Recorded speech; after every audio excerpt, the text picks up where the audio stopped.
What's up, y'all? This is Derek Fiedler, and today I'll be reading to you a letter that I wrote called Purpose in the Pain, Seeing Depression Differently.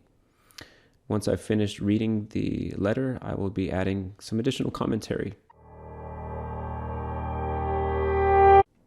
I struggle with depression.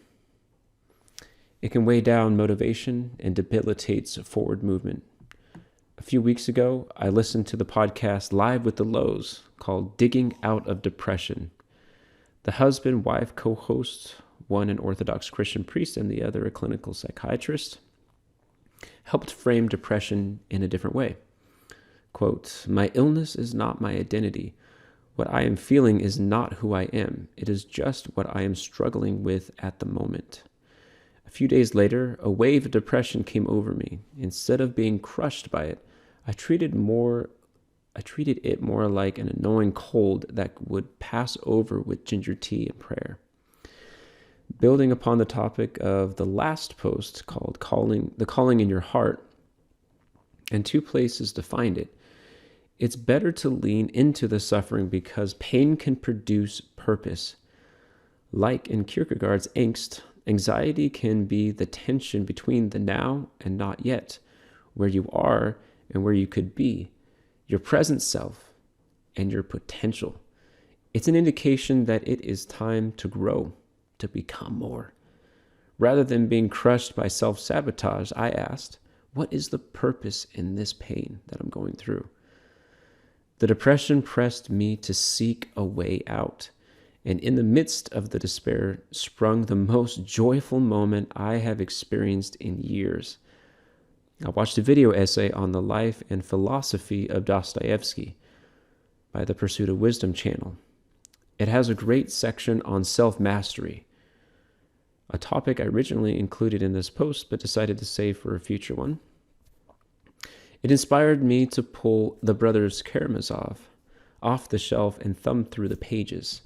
I settled on the chapter From the Life of the Hieromonk and Elder Zosima, which tells the most dramatic transformation of Elder Zosima's brother during childhood.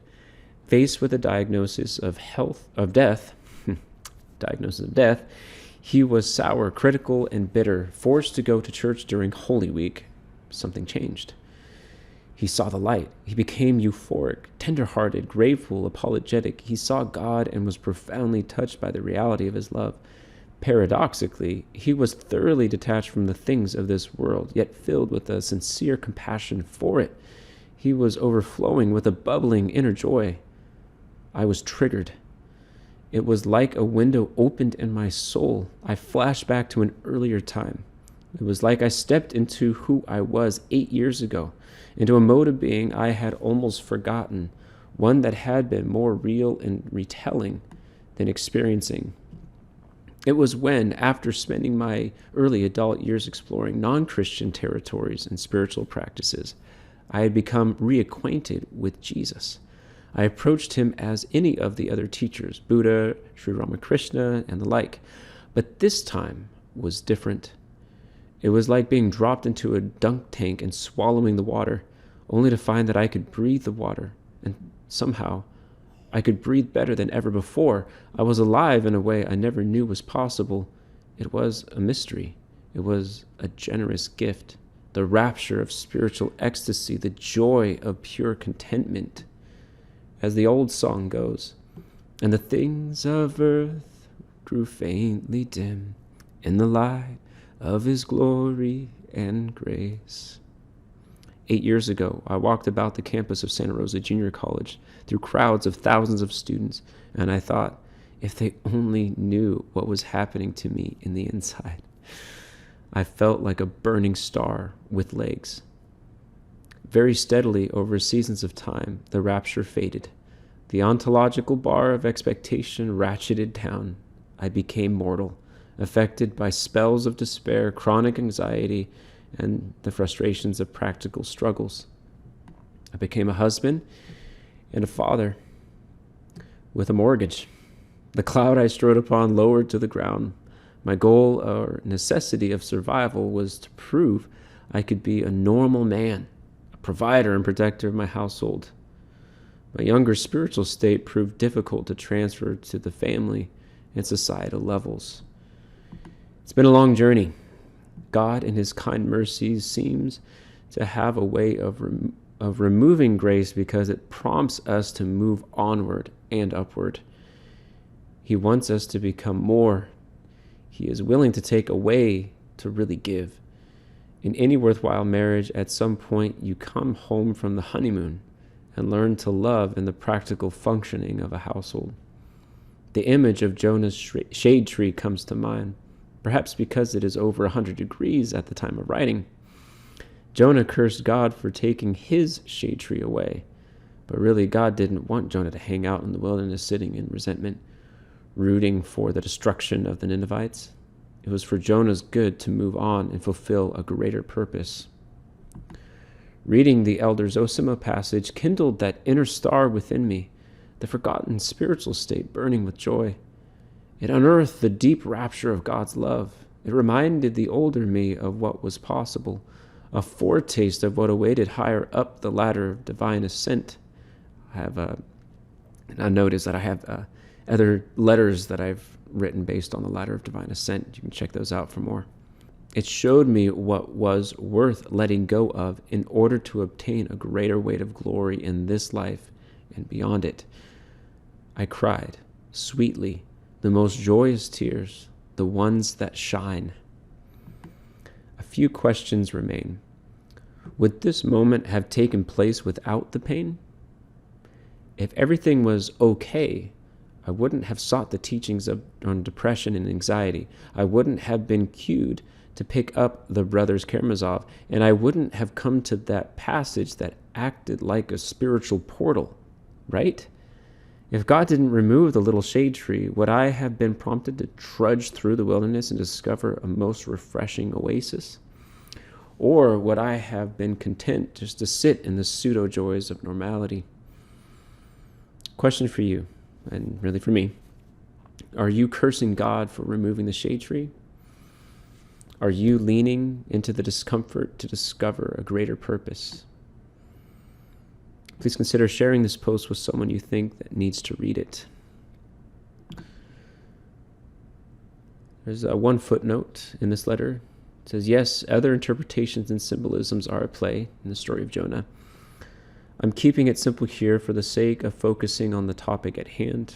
Feel free to check out Jonathan Peugeot's video on Jonah for a deeper rabbit hole. A few reasons why I decided to take some extra time to read through this text. One was because it's a popular one. It's one of the most popular on my Substacks. It's one of the most well-read letters that I posted. It seems to resonate with people. But in reflecting on 2022, this was a pivotal moment for me. Up until this point, I had played it kind of safe behind the veils of symbolism, where I could comment and critique and evaluate other works of art, other people's stories.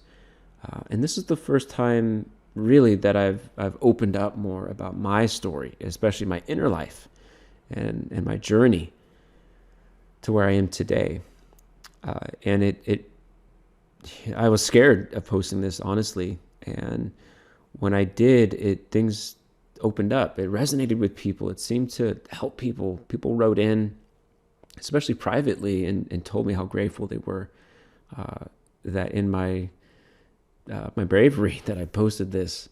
But then it shifted because I look at my goals for 2023, which you can read about and also listen to in a video and a letter, is that I carried this momentum from this little shift, right? And then it just kind of changed the trajectory of my purpose towards that of being a person who publishes stories instead of just comments on others.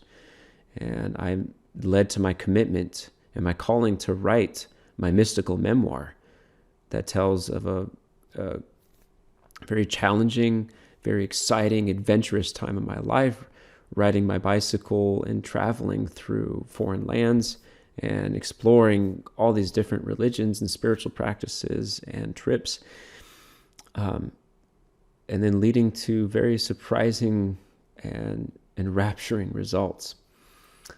And it changed my purpose. So now I'm more of a person who's contributing stories and committing to writing them out and making original art, rather than just evaluating it.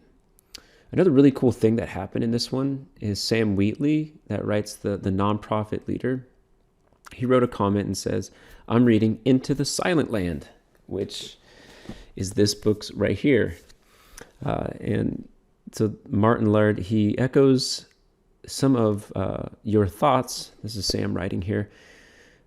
He echoes some of your thoughts, Derek, in his exploration of contemplation, especially using the Jesus prayer. He talks about being the mountain. Say it this way. He talks about being the mountain and not the weather that plays across its face.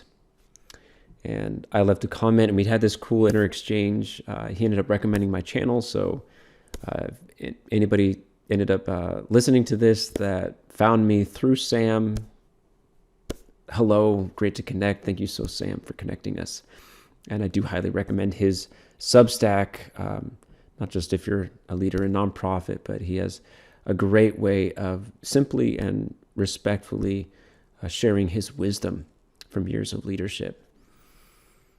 That's all for now. Be sure to subscribe to the channel if you want to stay connected, and if you want to join maybe a more deeper look into this journey that I am embarking on with writing out this mystical memoir and some of these other original pieces of art and story,